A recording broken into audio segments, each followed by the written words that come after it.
Dia, estamos de volta aqui com o XP Connection. Bom dia, Ricardo Kim. Bom dia, Celso. Bom dia, pessoal. XP Connection, a gente vai trazer um tema interessante ali. Nossa. E também falar um pouco das nossas carteiras mensais, falar um pouco de mercado, também tirar dúvidas de todos ali, mas primeiramente, bom dia para todo mundo. Bom dia, Gustavo. Sobre o que falaremos hoje? Sobre estagnação secular, uma discussão bem acalorada lá fora entre os principais economistas do mundo, sobre se a gente está passando por uma estagnação secular ou não. Se essa é a condição agora atual, a gente vai tentar explicar bem para vocês. E qualquer dúvida, qualquer pergunta pode fazer no chat que a gente responde depois. Isso aí, não só essa parte mais macro, depois micro e também dúvidas sobre ações, políticas, se a gente puder ajudar. Mas vamos lá, vamos para a apresentação, vamos iniciá-la. Então, botar a apresentação na tela. A gente vai explicar hoje, então, estagnação secular. O que é isso? É uma discussão bem forte que o secretário do Tesouro norte-americano, Larry Summers, ele trouxe de volta. Era um tema que surgiu em 1938, antes daquele baby boom, que é a parte da guerra, que era uma questão se a economia mundial passaria agora para um período de crescimento bem longo, com crescimento baixo, inflação baixa e taxa de juros baixa. Se já tinha alcançado, tanto por questões de demanda quanto de oferta, já tinha alcançado um limite por diversos pontos, e então o crescimento seria baixo por um período prolongado de tempo. Depois do Baby Boom isso ficou de escanteio, mas agora a gente coloca aqui primeiro o gráfico de crescimento dos Estados Unidos, Europa e Japão, que está baixo, está em torno de menos que 2%.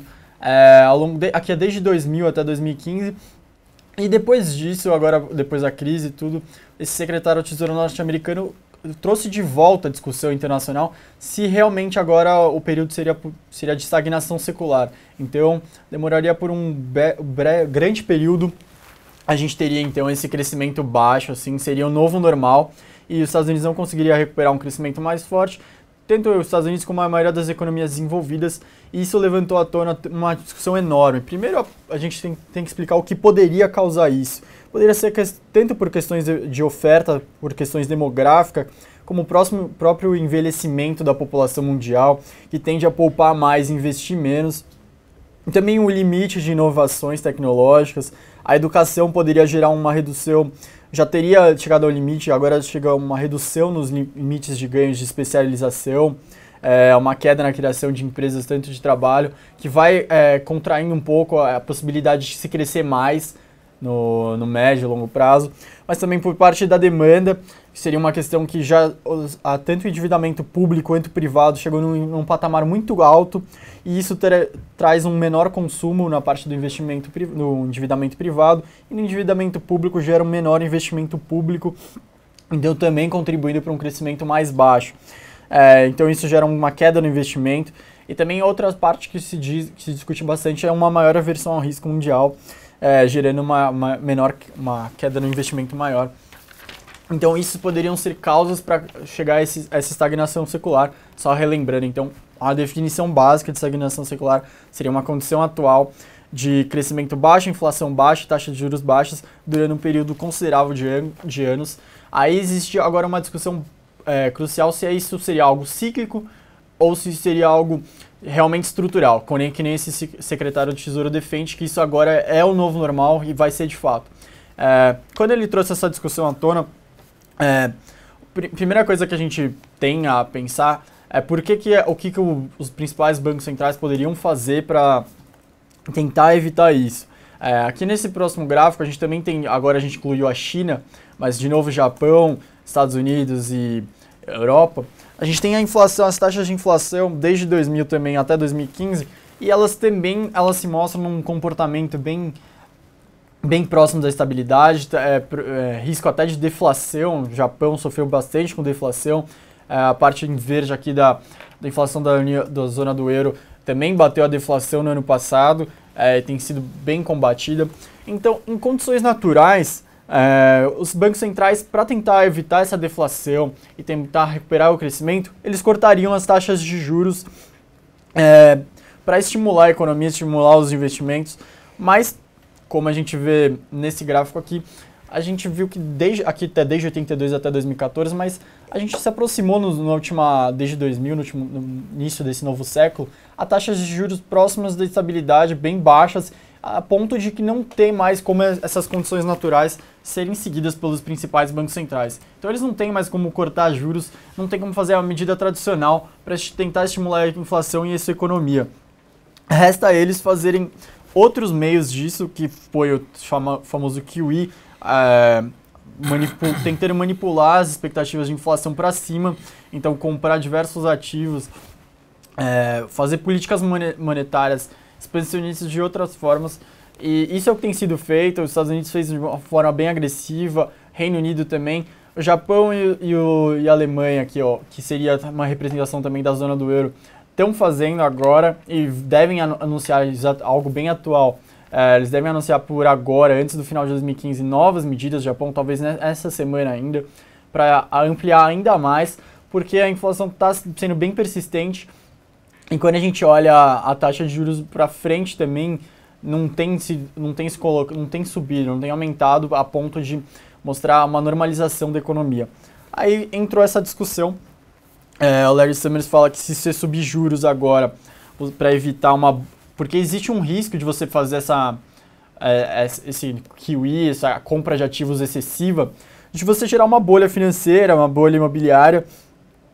Mas um dos pontos defendidos pelo Larry Summers é que se você subir os juros para evitar essa bolha, você pode acabar em uma grande estagnação, então o crescimento seria ainda menor do que já está sendo um patamar bem baixo. Mas isso é o ponto que tem sido mais combatido. A outra parte, principalmente defendida por um ex-presidente do Fed, o Bernanke, ele questiona a taxa de juros tão baixas, porque aí qualquer investimento seria rentável e o dinheiro sairia do seu país e iria para outros. Então, existe essa grande discussão se realmente você tem que deixar as taxas de juros em patamares tão baixos e simplesmente só fazer esse pacote grande de compra de ativos ou não. Como a gente vê aqui nesse gráfico, o que eu quis representar, que a gente quer apontar aqui, são os principais bancos centrais do mundo, então da zona do euro, o Fed, o Banco da Inglaterra, o Banco do Japão. Eles estão com essa compra de ativos, já que eles não podem mais cortar juros, já que os juros já estão em patamares bem baixos. O Banco do Japão, a gente vê aqui que está disparando, o Banco Europeu, esse azul. Se a gente pegar no final do ano que vem, provavelmente ele já vai estar no patamar bem maior também. O Fed e o Banco da Inglaterra estão indo para baixo, mas de qualquer forma, no mundo inteiro como um todo, só mudou os players. Então, os Estados Unidos e o Banco da Inglaterra estão parando de comprar ativos, já estão reduzindo um pouco. Mas o Banco do Japão e o Banco da Europa, da zona do euro, substituíram eles nesse quadro, né? Nesse papel de comprar ativos. Mas, de qualquer forma, eles reforçam o ponto de que a gente poderia estar passando por uma estagnação secular com essa compra de ativos para tentar estimular inflação e crescimento. Então, a chave para entender tudo isso é a taxa real de juros, que ela age como um preço de equilíbrio entre o investimento e a poupança. Na teoria, a taxa de juros não poderia ser menor que zero, só a taxa real, mas, de qualquer forma, a gente traria de volta esse risco, de bolha financeira, como a gente falou, particularmente imobiliária. Com esses juros muito baixos, eles tentam reduzir essa parte da poupança e tentar estimular um pouco mais o investimento, mas não adianta só ficar reduzindo a taxa real de juros para gastar com investimento, porque senão a gente continua nessa estagnação. Enfim, a gente pode trazer para cá agora. Acho que a grande questão é a gente não cabe a nós explicar se a gente está passando ou não, se é uma estagnação secular, se é cíclica ou se é estrutural, mas o ponto é que a discussão está bem acalorada lá fora. A gente está vendo uma dificuldade enorme dos principais bancos centrais em reaquecer a economia deles e reaquecer a inflação. Então, de fato, existem evidências, que nem a gente mostrou nos 3 principais gráficos aqui, que mostram inflação para baixo, crescimento baixo e taxa de juros baixa nessas principais economias, e poderia sim, de fato, a gente estar passando por uma nova normalidade, que seria essa estagnação secular. Acho que não cabe a nós encerrar o debate lá de fora, mas é importante ficar atento, porque são as principais economias do mundo. Isso aí é basicamente uma discussão que acontece muito, né, em termos globais ali, de crescimento e dinâmica global.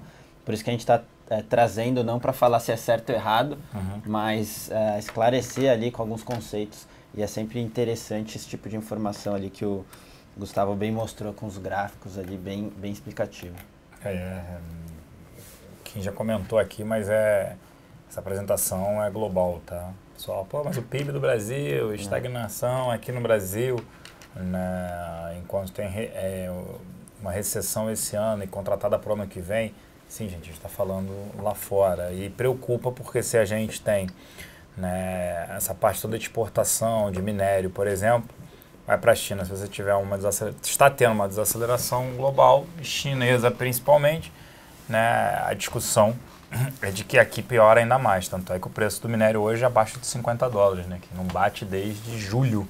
Tanto Vale como as mineradoras lá fora sofrendo bastante hoje, realmente já pegando essa questão de demanda mais fraca ou fraquejando ali por parte de China. Né? Isso, então a gente segue até short com Vale, né, exposição na nossa carteira short. E em relação ao PIB, esse ano a gente projeta -3, ano que vem -2,4 por enquanto, certo? Numa base pior, né? Isso aqui é pior ainda, né? Cair no -3 comparado ao ano passado já é ruim, mas cair 2,4 ano que vem com -3 desse ano, obviamente que é pior ainda, né? Nesse cenário. O primeiro semestre do ano que vem vai ser mais duro do que esse. A gente achava, acho que a maioria do mercado aguardava que a gente ia bater o fundo do poço agora, mas infelizmente acho que não, acredito que o primeiro semestre do ano que vem vai ser mais duro ainda.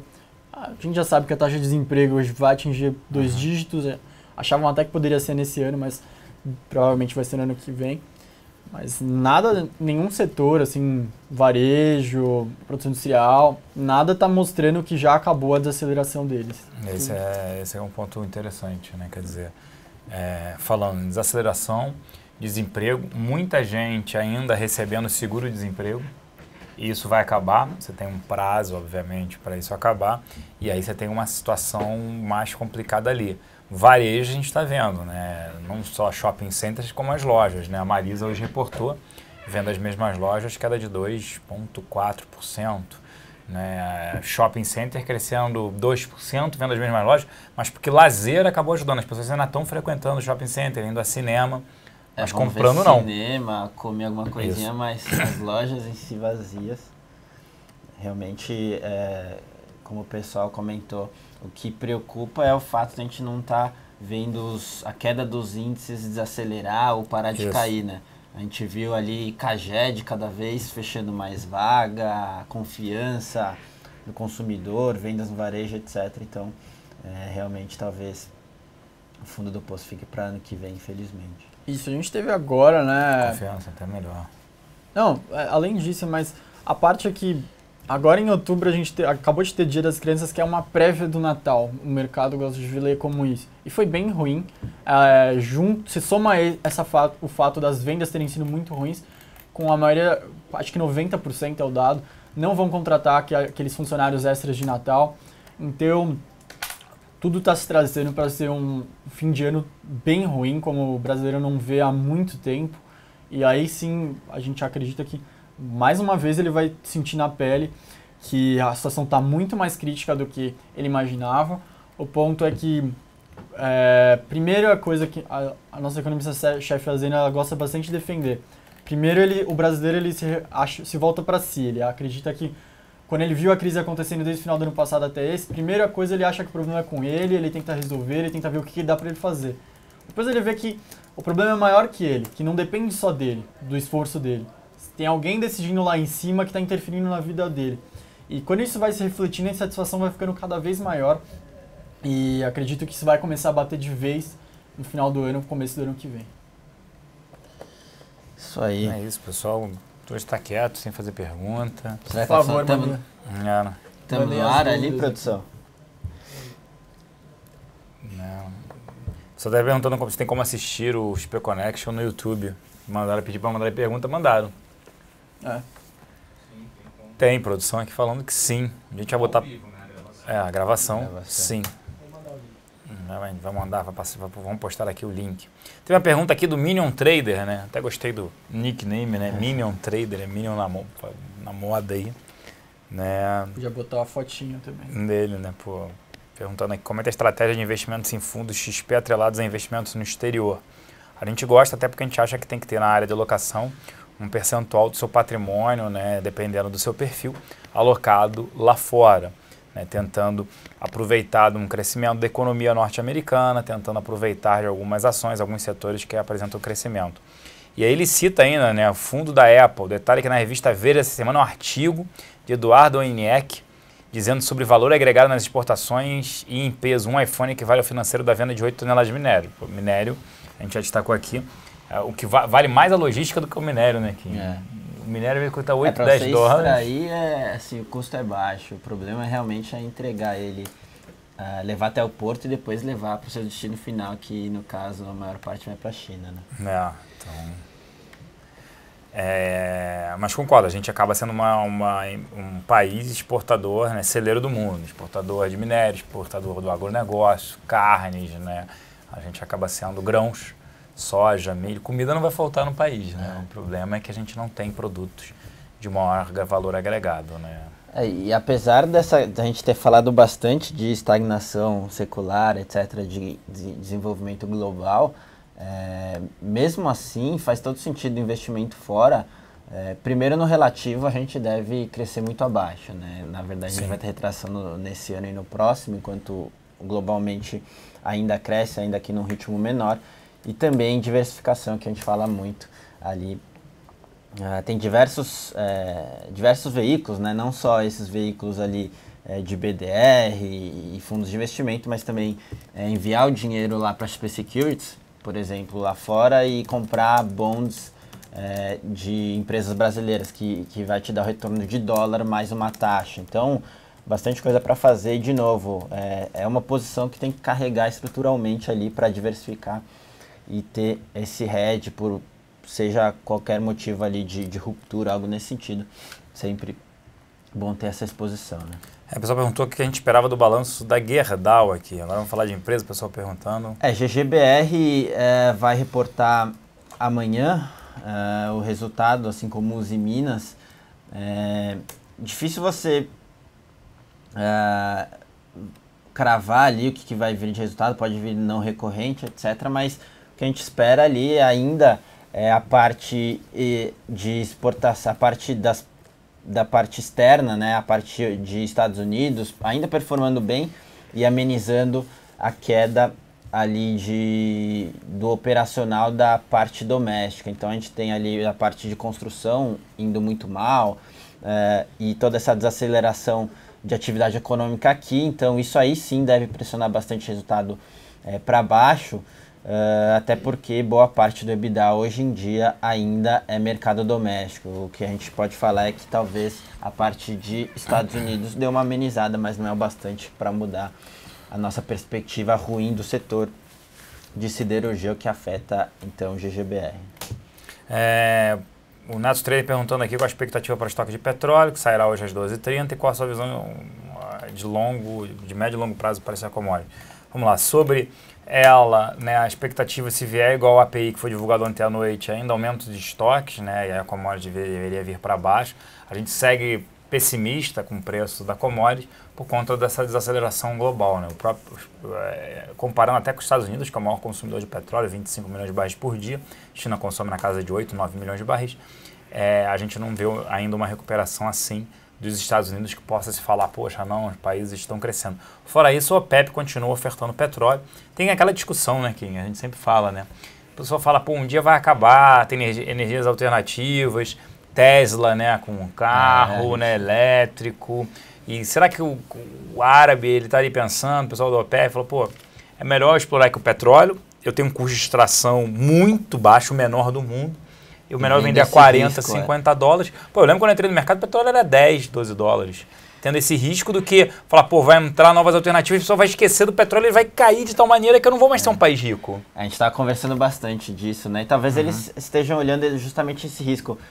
Tesla é um bom exemplo. Eles vão lançar daqui a pouco a geração 3 de carros, que são carros mais populares, digamos assim, eles já fizeram carros high-end ali e tem tido uma aceitação boa, mas esse é o risco, né? Porque se você for ver, combustíveis fósseis ali parece uma coisa pré-histórica, totalmente poluente.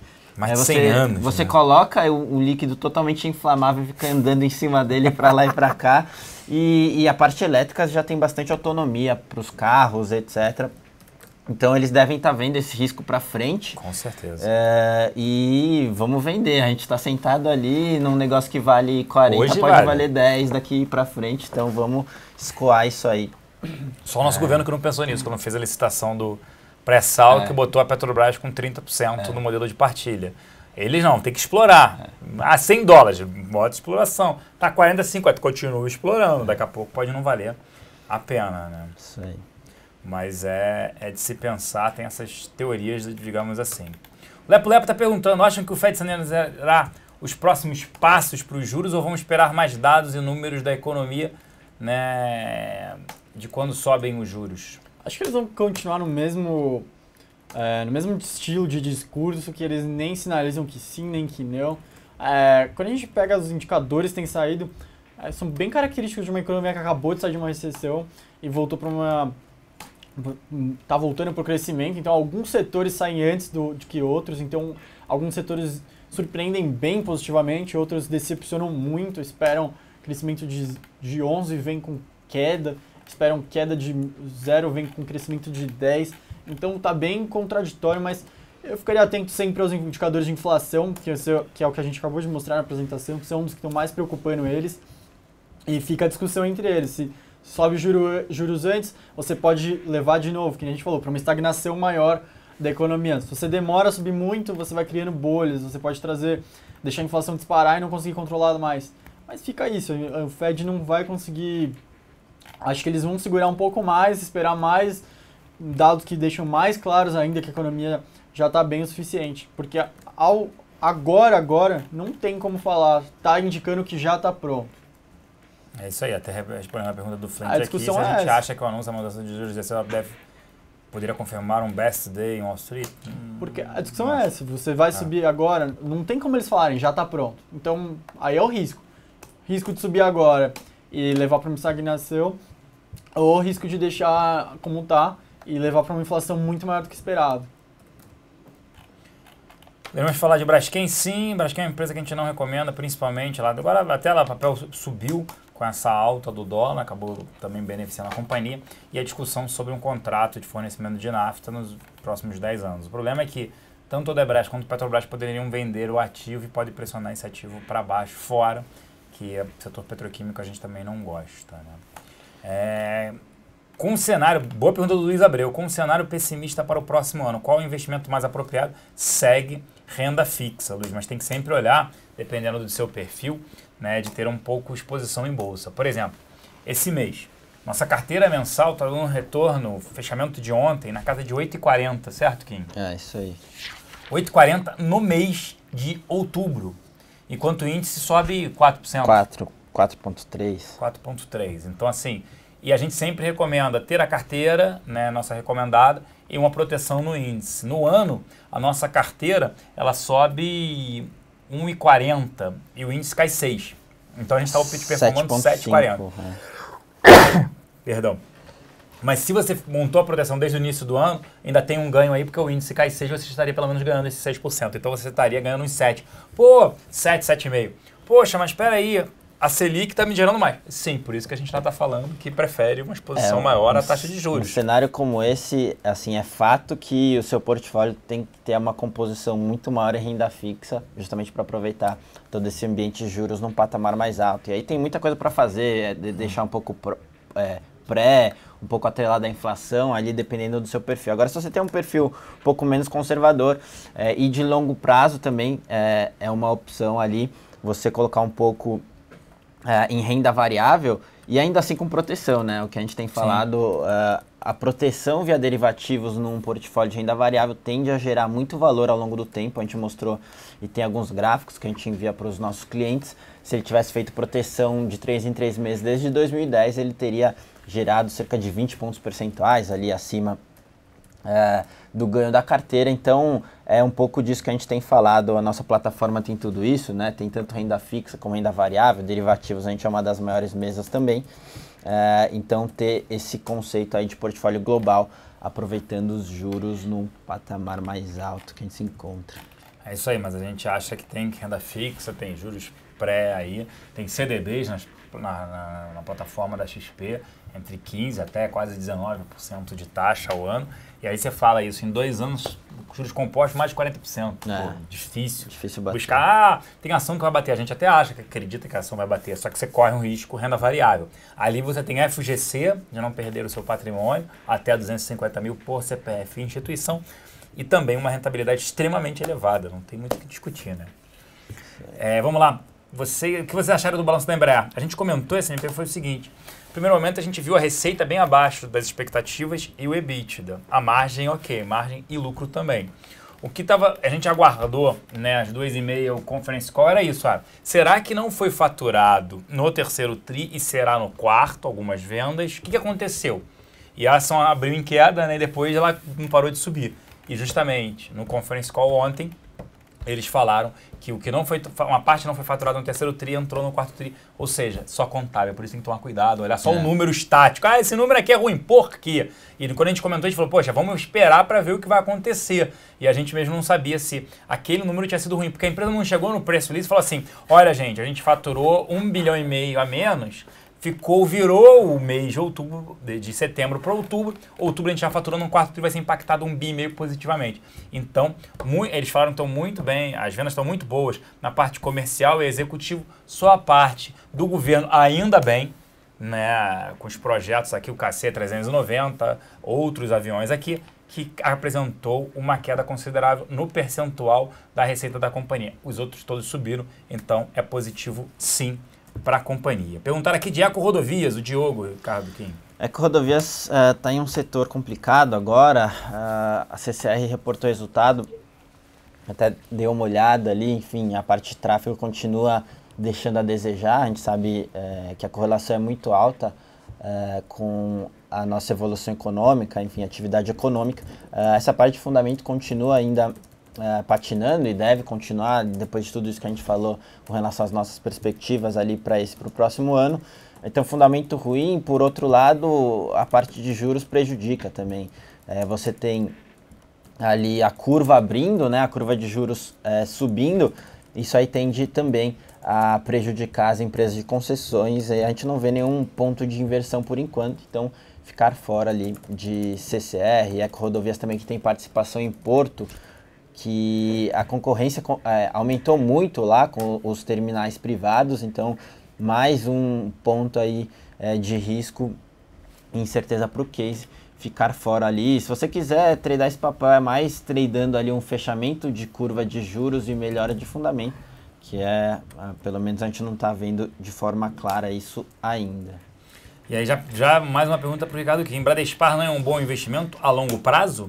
BRAP, assim, a longuíssimo prazo, talvez até faça sentido. A gente fala bastante daqui de Vale, que é a maior participação. Você olhando, os próximos 2 anos tendem a ser bem complicados, aí o desafio vai ser grande. A gente falou ali, a gente comentou de crescimento global, falou um pouquinho de China, isso aí tende a pressionar a demanda, enquanto isso a oferta vem aumentando com Vale, BHP, Rio Tinto, isso aí tende a pressionar o minério agora no curto e médio prazo. Vale até cortou dividendos, etc., está fazendo uma gestão na medida possível boa. Então é um momento difícil agora. Agora falando, sei lá, daqui 5 anos, ela vai estar muito bem posicionada ali, vai estar com um custo bem menor com a expansão de Carajás, e talvez essa dinâmica do minério tenha melhorado um pouco, e aí sim ela vai ser o CAPEX, né, o investimento já vai ter passado, esse investimento pesado dos próximos 2 anos, então ela vai ser uma forte geradora de caixa ali para frente, mas de novo, vai pensando mais no longo prazo mesmo, e aí seria um trade bem interessante esse tático com Bradespar, já que o spread abriu bastante, então tem alguma posição, se fosse para escolher também alguma diversificação com Bradespar para tentar pegar fechamento de spread também. Mas no resumo, curto e médio prazo bem difícil, a gente não recomenda. Agora, longo prazo, assim, dá para ter por conta de tudo isso que a gente conversou aqui. Boa. Só perguntando de DUF, né? DAGB33. O que você acha que é DAGB33? Dragão? Dragon Ball. Dragon Ball 33, impressionante isso. O que esperar do balanço, né, trader? Acho que nesse trimestre ainda vai vir bom. O problema é para os próximos trimestres, que as pessoas estão deixando de viajar. E até comprar, obviamente. A pessoa vai viajar, mas deixa de comprar diversos produtos, né? Antigamente, um perfume $100 era R$250, agora passou por 400. Aí fica complicado. O que você acha? Acho que é o mais difícil mesmo. Então, não acho que é um ativo hoje tão interessante assim. Apesar da Dufry hoje, ela ter diversos, ela não está ligada só ao Brasil, né? Que ela comprou quando ela comprou a Brasif, quem lembra, no passado, né? Sede no Rio de Janeiro. Ela tem diversas filiais em diversos aeroportos do mundo, mas mesmo assim, olhando, a principal receita vindo daqui, acho que aí pode sofrer olhando mais para frente. Perguntaram aqui o que a gente pensa de Eternit a longo prazo. A gente acaba não olhando, que a gente sabe dela, né, por ser uma small cap. Ela vem tendo uma briga acionária intensa, né? Diversos acionistas ali, o que a gente chama de ativistas, né? São aqueles acionistas que compram ação e eles querem votar, eles querem participar mais do dia a dia, eles não são os passivos, né? Que compram as ações e não participam do dia a dia da empresa. Eles estão reclamando muito de como a diretoria vem votando algumas coisas, distribuição de resultados, aumento da bonificação para a diretoria, sem ter a contrapartida no aumento de resultado da empresa, ou seja, olhando o percentual, né, sobre a receita, sobre o resultado operacional, aumentou a distribuição, então está dando uma briga grande. Fora isso, a Saint-Gobain, que é uma empresa que é extremamente competidora nessa parte de telhas, caixa d'água, uma francesa, vem reclamando da utilização de amianto, a própria OMS, a Organização Mundial de Saúde, que falou agora que a gente fumar um cigarro é a mesma coisa de comer bacon, né? Então agora todo dia eu venho andando, passa um ônibus, eu lembro, caramba, passei por um ônibus, tô comendo um bacon aqui, nem senti o sabor, só senti o cheiro do diesel e da fumaça. Mas nesse caso também, o amianto entra, né, como um cancerígeno, tem sempre essa discussão. É um ativo que negocia múltiplos baixos, pagava bons dividendos, não vem pagando, mas tem bastante tempo que a gente não olha, o que eu posso passar assim, é só um briefzinho do que a empresa faz.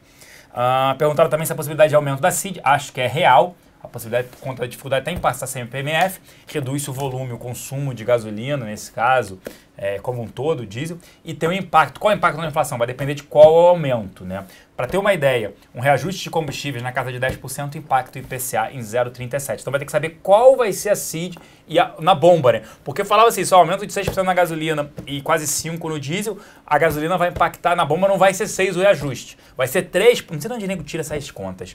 3,7. Pô, aumentou 6, vai aumentar 6. Aí quando aumentaram depois de alguns dias, foi 6% para bomba. Pô, era óbvio, aumentou 6, por que o cara não vai aumentar 6? É bonzinho. Bonzinho, não vou ficar aqui com esse custo. Não, aí passou 6. A CID tem que ver quanto é que vem. Uma pergunta interessante do VEC, extremamente interessante, foi a seguinte. Aí até vou fazer aqui para o Kim, quem sabe produtos estruturados como ninguém. Poderiam explicar como funciona o hedge, que a gente falou que é a fence, né? A tradução da fence é cerca, proteção. Ele tem uma carteira, por exemplo, ele tem uma carteira de 100 mil. E para proteger da queda, vendo o índice, pode acontecer duas coisas. A bolsa cai e a perda da carteira é compensada pelo ganho do índice, ok. Porém, se a bolsa sobe, tenho perda no índice aí, para compensar, teria que vender a carteira. Perfeito, velho. O Kim pode explicar, a fence é melhor do que você só bater o índice, certo, Kim? Você só vender o índice, você tá querendo tradear alfa, né, só. Porque você acha que a sua carteira vai cair menos e sua carteira, e quando subir, vai subir mais. E você só vai se apropriar da diferença desse ganho, porque você está vendido totalmente no índice. Quando você faz essas proteções via fence, por exemplo, que a gente recomenda bastante, a diferença é que se a bolsa cair, o seu portfólio cair, então você cai, o seu portfólio você perde dinheiro no portfólio e ganha na estrutura. Então você fez esse hedge, beleza, está protegido ali no intervalo. Agora, a diferença é que se a bolsa como um todo subir, você ganha no seu portfólio e não perde na estrutura num determinado intervalo. Então você se apropria de todo o ganho nesse intervalo da valorização da sua carteira. Obviamente dali para cima sim que você vai ter apenas o alfa, porque você vai travar ali, o seu portfólio vai ganhar e a estrutura de BOV vai puxar, e aí você tem esse hedge. Então, no resumo, quando você faz um hedge via venda de índice só, se o seu portfólio subir, você ganha no portfólio e perde na venda. Se cair, você ganha na venda e perde no portfólio. Então você só está gerando alfa ali. Agora, quando você faz a estrutura, não. Você Na queda, você se protege, só que na alta, você ganha e se apropria de toda a valorização do portfólio, já que a estrutura não gera prejuízo nesse intervalo. Tá? A gente pode tirar um dia ali, um programa para explicar um pouco melhor isso, porque tende a gerar muito valor, principalmente num momento ali que não é o bull market, longe disso, onde o econômico ali, a nossa situação, a gente prevê retração não só para esse, como para o próximo ano, é uma bela estrutura. Isso. Estão perguntando, por favor, comente sobre o resultado da BR Malls. BR Malls não reportou resultado, ela reportou uma prévia, onde ela apresentou um same-store sales, vendo as mesmas lojas de mais de 2%. A gente já comentou sobre isso aqui, né? Onde cresceu foi lazer cresceu mais de 13%, aquilo que a gente falou. As empresas continuam frequentando o shopping center, mas não estão comprando. Elas vão à praça de alimentação, consomem alguma coisa e vão ao cinema. Por enquanto, tá, gente? Eles até falaram, foi interessante, eles falaram assim: foi impulsionada a área de lazer, o crescimento, porque tiveram bons lançamentos de filmes. Pô, se não tiver lançamento ou forem ruins, os lançamentos ferrou, né? Ainda sofre por conta disso. Ainda bem que vai ter Star Wars, né? Você tá indo ao cinema? Tenho ido. Bom, então tá gastando. Tá consumindo? O Gustavo falou que vai fantasiado de Yoda. De mestre Yoda, isso? Pra estreia. E quando é que a estreia?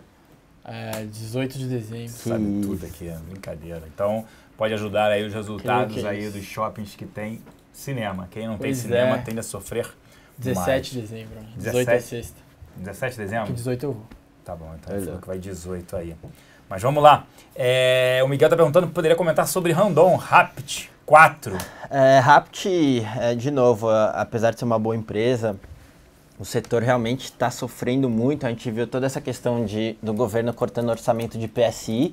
Lembrando que a maior parte dos veículos pesados vendidos são via PSI, que é esse programa de fomento ali ao investimento em veículos pesados, no geral. Isso aí tende a diminuir bastante e a própria retração da economia deve trazer os resultados para baixo, já vem trazendo, né? A gente viu aí ao longo do tempo péssimos resultados ali nos últimos trimestres. A gente, de novo, não vê nenhum ponto de inversão nesse sentido, então a gente prefere ficar fora ainda de Rapt, seja Rapt, Marco Polo também.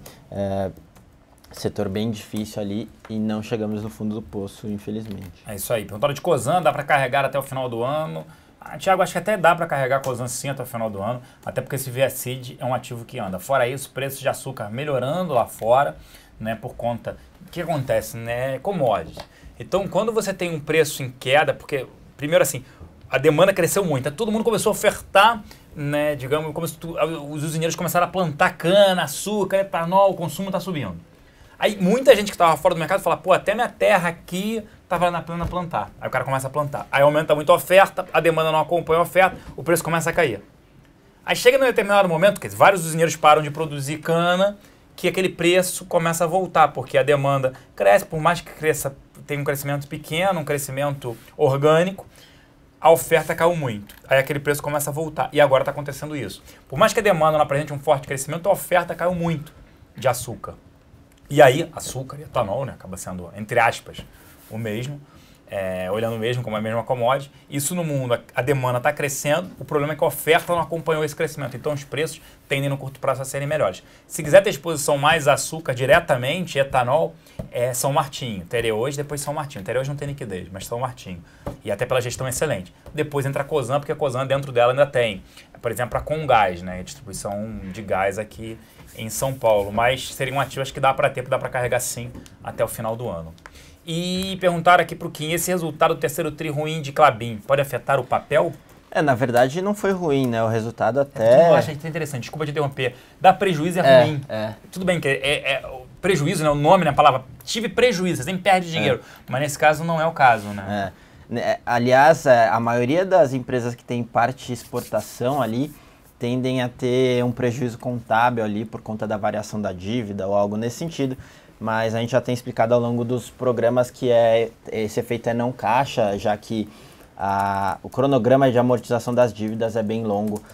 Tende a impactar na receita, isso sim, e caixa aumenta, mas na parte do passivo ali das dívidas não se concretiza, é uma coisa mais contábil. Mas falando um pouco de Klabin, o resultado até foi relativamente resiliente por conta desse cenário que a gente está passando.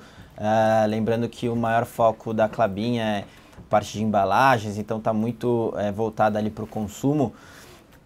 Então tem reportado resultados bons e a parte de exportação que tem segurado e deve aí segurar um pouco do resultado também para o próximo trimestre. A gente sabe que cerca de 30% das receitas ali é para exportação, então o dólar tem ajudado bastante.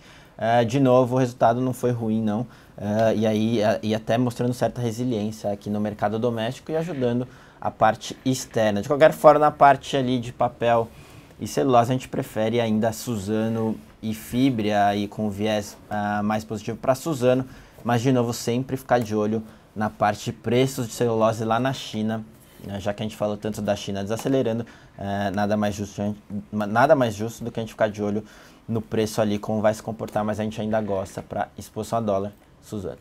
Sim, até o convidado aqui falou que não pode ser tão simplista a análise, porque as dívidas sobem, elas vão ficar lá. Concordo, o ponto tem que olhar o resultado operacional. Se a empresa, então não se compra nenhuma empresa de internet, nenhuma empresa que tem um forte crescimento, vocês nunca vão comprar. Por quê? Porque ela está se preparando, então ela pega a dívida. Ela está pegando dívida 18% ao ano de taxa. Só que o retorno sobre o capital investido dela, por isso que eu não gosto também, às vezes, de olhar price earnings, tem que olhar, a gente sempre fala isso. Olha price earnings, mas em alguns setores você não pode olhar price earnings. Você tem que olhar ROI, o retorno sobre patrimônio. Então, se você tem uma empresa que ela te entrega um ROI, um retorno sobre capital investido de 40%, se ela pegar a taxa de 18%, ela vai estar ganhando muito dinheiro. Então eu quero mais que ela se endivide, tenha prejuízo, mas que ela gere caixa, o resultado operacional dela é caixa. Porque as dívidas, né, você tem que manter uma empresa endividada. Como assim? Porque você paga menos imposto de renda, tem o benefício fiscal disso. Óbvio, não precisa ter prejuízo. Mas se ela está crescendo, tudo vai depender do segmento. A gente vai dar um pouco uma aula sobre isso, vamos ter cursos aqui, acho que é final de... A gente vai dar uma aula ao vivo, início de dezembro, né? E a gente vai falar um pouquinho sobre essa análise fundamentalista, a importância do que olhar em cada setor, o que você olha, né? Porque senão você fala, peraí, o preço sobre lucro de um ativo, às vezes de commodities, está 8 vezes. E aí eu olho, loja Gêner está 20, Ambev está 20, então eu vendo a Ambev e compro aquele ativo. Não. Você tem que ver se é o setor maduro, ela paga dividendos, não paga, ela está crescendo ou não, por quê? Então são várias aí análises nesse sentido. Não pode só olhar, deu prejuízo. Por que ela deu prejuízo, né? Foi o caso que a gente citou aqui de Embraer. Tá? A gente estava comentando só a gente fez essa análise da dívida porque, como a gente tem pouco tempo, a gente só quis ilustrar qual que é a maior parte da variação contábil no prejuízo e, obviamente, esse sim. Da dívida, obviamente a dívida cresce, mas de novo, o cronograma de amortização é importante que o impacto na receita está sendo real, influenciando no caixa, e de novo, a gente não está fechando os olhos para o aumento de endividamento, a gente sempre olha dívida EBITDA, dívida líquida por EBITDA, várias métricas, então a análise é essa, agora a gente só quis passar de uma forma mais rápida para não tomar todo o tempo do programa, essa questão de prejuízo que muita gente olha e bate o olho e acha que foi ruim, né? Claro. É isso, senhores. A gente vai ter que passar por aqui, né? Tata, a gente não pode, a gente está restrito em Petrobras. A gente vai ter que encerrar por aqui, porque a gente estourou o tempo em mais de 7 minutos aqui. Tava bom o bate-papo, tudo mais, né? E sobre a arrecadação federal e déficit a gente pode falar novamente amanhã, Helder, mas aqui a gente vai ter que encerrar o programa por hoje, tá ok? Javier, início de dezembro, se eu não me engano. O André que está coordenando isso, a gente vai falar um pouco sobre fundamentos, tá ok? A gente vai ficando por aqui, um grande abraço a todos, uma excelente quarta-feira aí a todos e a gente volta amanhã na reunião matinal. Valeu, pessoal, espero que vocês tenham gostado do programa, a gente se vê na próxima, valeu! Tchau, tchau, pessoal, bom almoço, até mais!